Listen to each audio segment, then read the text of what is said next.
पट्टी में छिपी दृष्टि, गांधारी का संकल्प।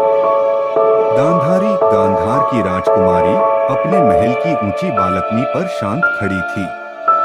उसने अभी अभी सुना था कि उसका विवाह हस्तिनापुर के नेत्रहीन राजकुमार धृतराष्ट्र से तय हो गया है। गांधारी को अपनी नियति पर एक गहरा और भारी बोझ महसूस हुआ। उसे एहसास हो गया था कि उसका भविष्य अब कुरु वंश और उसके अनजाने भाग्य से हमेशा के लिए जुड़ चुका है। गांधारी तुरंत अपने निजी कक्ष में गई और एक मजबूत, बढ़िया कपड़ा खोजने लगी। वह जानती थी कि उसे अपने होने वाले पति की स्थिति के प्रति एक बड़ा, दृश्यमान समर्पण करना होगा। गांधारी ने कपड़े को कई बार सावधानी से मोड़ा ताकि वह पूरी तरह से अपारदर्शी और मोटा हो जाए। उसके भीतर यह दृढ़ विश्वास था कि उसे अपने नए संगी के कष्टों को साझा करना ही चाहिए।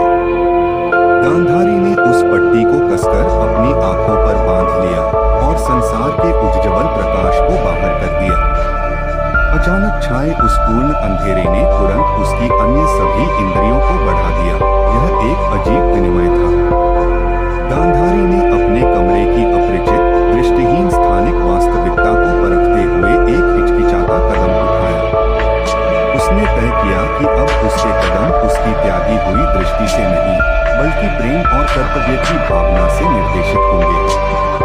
गांधारी ने अगले कुछ घंटे अपने परिचित परिवेश में केवल स्पर्श के माध्यम से चलने का अभ्यास किया। उसने रेशम की बनावट, संगमरमर की ठंडक और धूप की गर्मी को पहचानना सीखा। गांधारी ने अपने इस आजीवन अंधेरे के कारण अपने प्रियजनों द्वारा महसूस किए जा रहे अपार बलिदान पर विचार किया। उसने अपनी प्रिय बहन शकुनी के कोमल, आंसू भरे विरोधों को सुना।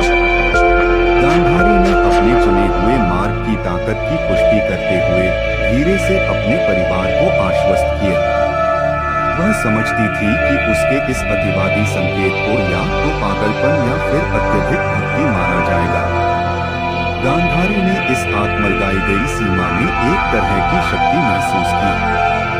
उसने अपने गृह राज्य से नए कुरु राजधानी तक की लंबी यात्रा के लिए मानसिक रूप से खुद को तैयार किया।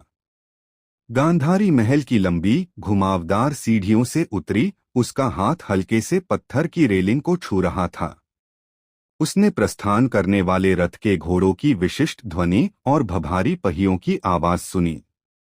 गांधारी को आखिरी चेहरा याद देखा था, उसकी वफादार सेविका का चिंतित चेहरा।